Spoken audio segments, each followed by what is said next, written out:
Hello student, welcome to Sigma classes. Last part में हमने real numbers के बारे में पढ़ा था और अब हम सेकेंड चैप्टर शुरू कर रहे हैं जो कि है पॉलिनोमियल्स।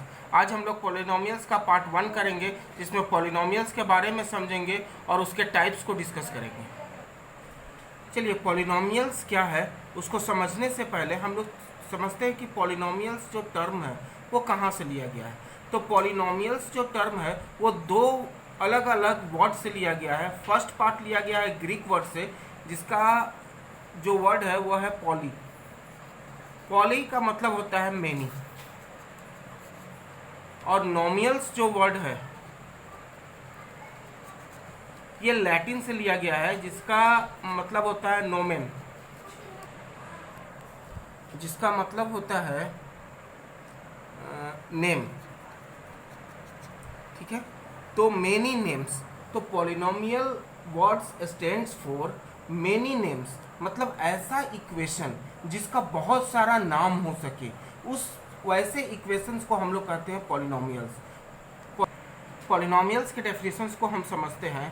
तो डेफिनेशन क्या कहता है? An expression of the form P x. अब पी एक्स के बारे में जो यहाँ पर लिखा गया वो क्या लिखा गया? A n x to the power n plus a n minus one x to the power n minus one plus dot dot dot a two x to the power two plus a one x to the power one plus a zero x to the power zero. और हम लोग क्या जानते हैं कि जब x का power zero होता है तो क्या वैल्यू क्या हो जाता है? 1। मतलब किसी भी टर्म का अगर पावर जीरो हो तो वैल्यू हमेशा हमको क्या मिल जाता है? 1।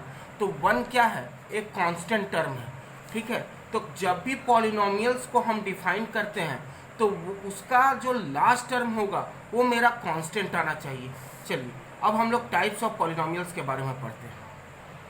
चलिए, टाइप्स ऑफ पॉलिनोमियल्स को हम समझने से पहले एक एग्जांपल लेते हैं और उसके द्वारा हम समझते हैं। तो हमारा जनरल इक्वेशन जो है पॉलिनोमियल का वो क्या है?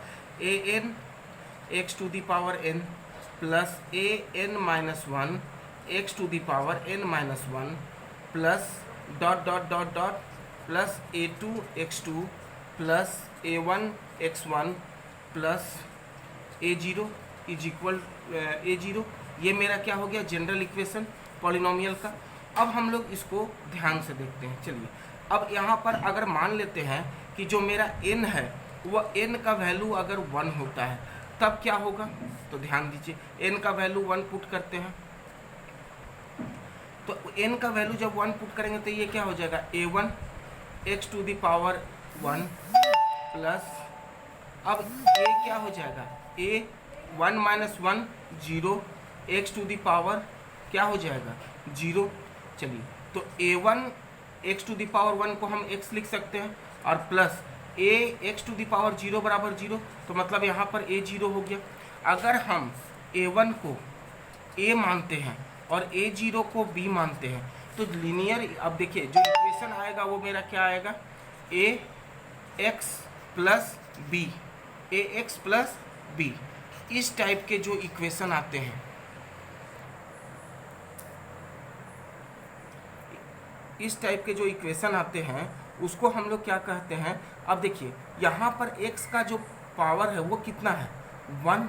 और जो x का पावर होता है उसी को हम लोग डिग्री कहते हैं, डिग्री कहते हैं।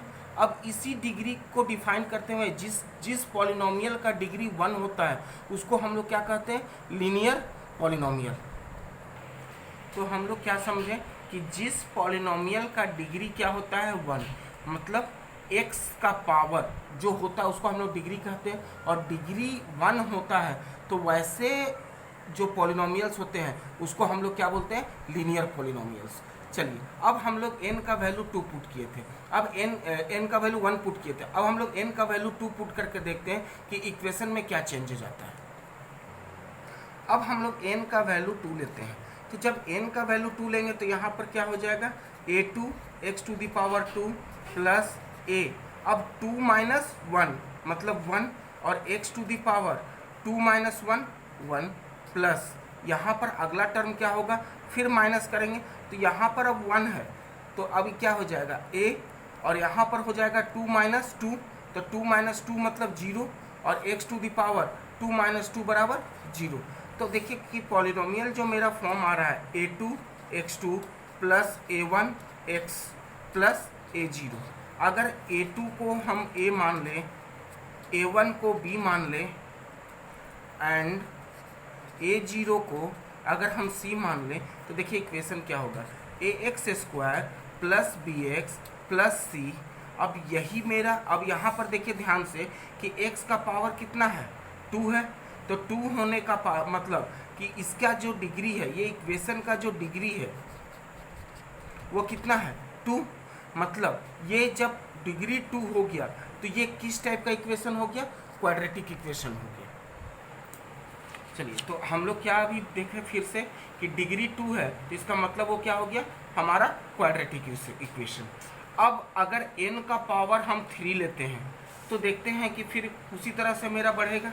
तो क्या हो जाएगा, a3 x to the power 3 plus a2 x to the power 2 plus a1 x to the power 1 plus a0। मतलब लास्ट टर्म, अब यहाँ पर देखिए यहाँ पर भी कांस्टेंट है। अब इसको अरेंज करते हैं, अगर a3 को हम a मान लें, a2 को b मान लें, a1 को c मान लें और a0 को अगर हम d मान लें, तो हमारा इक्वेशन क्या होगा, ax cube plus bx square plus cx plus d। और ये मेरा यहाँ पर देखिए फिर x का पावर कितना है, 3। तो x का पावर मेरा 3 होने का मतलब है कि ये कितना डिग्री का इक्वेशन है, 3 डिग्री का। मतलब ये कैसा इक्वेशन है, क्यूबिक इक्वेशन है। कैसा इक्वेशन है, क्यूबिक। और तब अब हम लोग क्या मिला रहे हैं कि हर इक्वेशन में देखिए लास्ट टर्म जो आ रहा है वो मेरा क्या आ रहा है, कांस्टेंट आ रहा है। अब कांस्टेंट क्या होता है, जो टर्म वेरिएबल के साथ नहीं है। मतलब यहाँ पर अगर x का हम टर्म लेकर इस इक्वेशन को क्रिएट कर रहे हैं तो x को हमने वेरिएबल माना है, तो वेरिएबल का पोर्शन जब नहीं है तो इसका मतलब ये मेरा क्या हो गया, कांस्टेंट। तो हर पॉलिनोमियल का इक्वेशन कांस्टेंट टर्म के साथ इंड हो रहा है। और जब डिग्री 3 है तो इसका मतलब ये क्या हो गया, मेरा क्यूबिक इक्वेशन हो गया।